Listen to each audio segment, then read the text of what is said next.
Today I want to start this presentation on behalf of my group for the Scott Brand Dairy Company.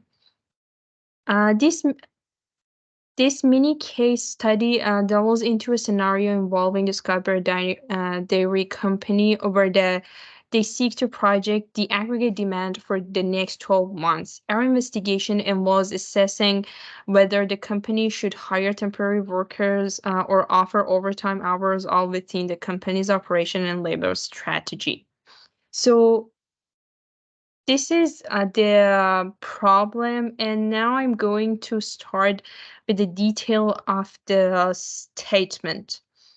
So these are the aggregate demand forecast for the next 12 months, and one unit is equal to 10,000 liters. As available time for the production is going to be 4.3 weeks minus 1 week, so it's going to be equal 3.3 weeks. As output of sprawl freezer or total output is going to be 1 unit per 10,000 liters, and labor shim is going to be 4 days with 10 hours per day, Monday to Thursday, and we can see here right now. And 5 days is equal to 50 hours per week, which is equal to 40 hours plus 10 hours overtime Monday to Friday. 4 days, which includes 2 shifts, 80 hours, 20 hours per day in a week, Monday to Thursday. As initial inventory of the product as January is going to be 210 units, and the end inventory of requirements in the end of the December is going to be 170 units. Warehouse capacity is going to be 715 units. Total required manpower is going to be 32 workers, includes operators, maintenance, and supervisors. Total cost of regular manpower is going to be 78,408 as a temporary manpower cost. Overtime cost is going to be times and a half in the regular cost, and average cost of temporary work is going to be 500 each.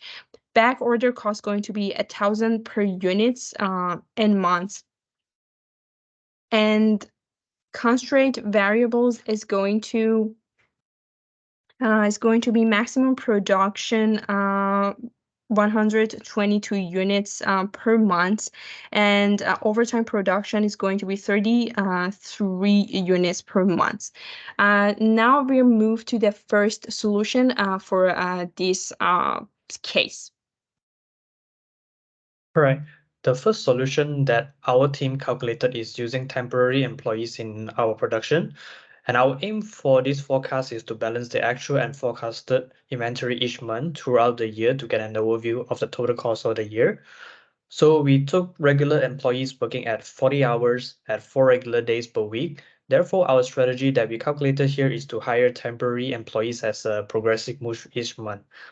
Example, in January and November, we do not hire temporary employees because regular employees can produce the forecasted amount for that month. But in June, we will require more investment in hiring temporary employees due to the higher forecasted amount that our regular employees cannot produce it in time. After we factor every cost of regular and temporary employees, we came to a total cost of 1,929,708.46 for that year. Next, I'll pass to Sarah to explain our second calculation findings. Our second solution was imposing overtime on regular employee.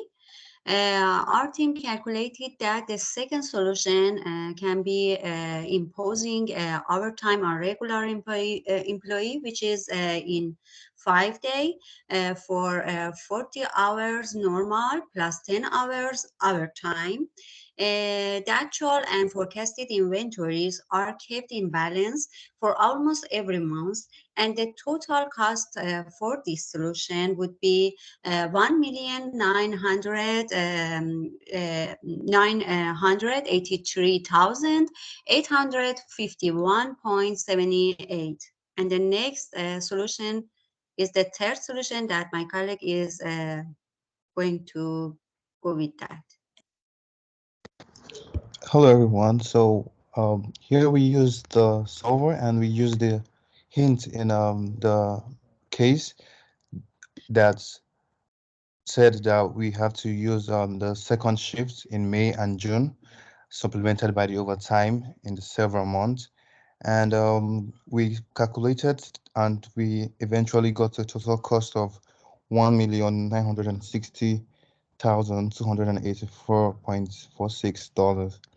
And we went ahead to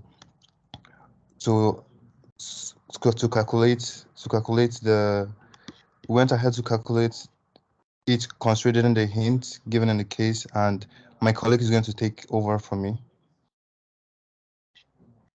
Thank you. Hello, I will be taking you to the solution 4 that will be using a solver without considering the hint that is given in the case study.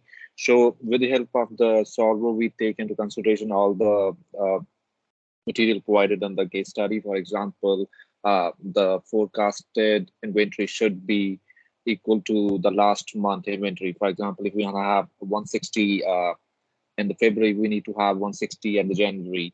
And so we take into consideration that, and also the maximum production that regular employees can do is 132 units. So also 170 is the end inventory we need at the end of the year. So taking all these constraints and resources, solvers solve it for us. We get a value that is 1.9,029,708.46. If you take a look at the solution 1, in which we use temporary employees, it is the same amount the solver gives us. So we get this a double check, so that it is the minimum cost we are getting right now. So it is 1.9,029,708.46. But in this case, what we have done is that the temporary employees, we have not hired all of them. So if we are shortfall of 16 units, so we are just using the temporary employees to just produce that 16 units. So if we are shortfall of, say, 88 units, we are just using the temporary employees to produce 88 units. We are not hiring all of them. So I think this is the lowest cost we are getting. So moving further, May will be recommending and concluding the assignment. So the recommendation based on the aggregated production planning analysis includes first, implementing a temporary labor scheme, especially for option 1 and 4, which have the lowest overcost. Second, maintaining safety stocks equivalent to expected demand for several months to reduce stock out risk and backorder expenses. 3, addressing manufacturing line bottlenecks to ensure cost effectiveness and meeting demands. 4th is implementing lean manufacturing practices to minimize waste, optimize processes, and improve efficiency, aligning with cost reduction and efficiency goals. And last, investing in advanced demand forecasting and inventory management software to enhance accuracy in predicting demand and optimizing inventory levels, reducing the needs for costly overtime or temporary labor. In conclusion,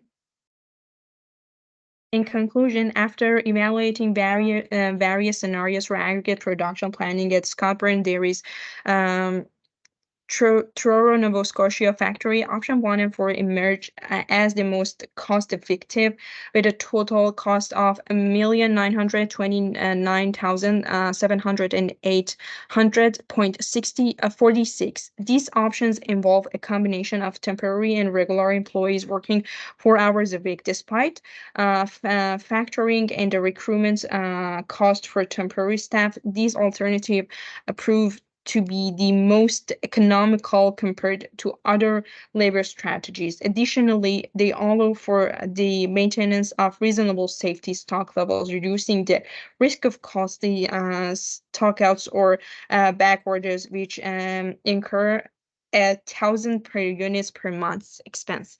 Thank you And this is the end of the presentation.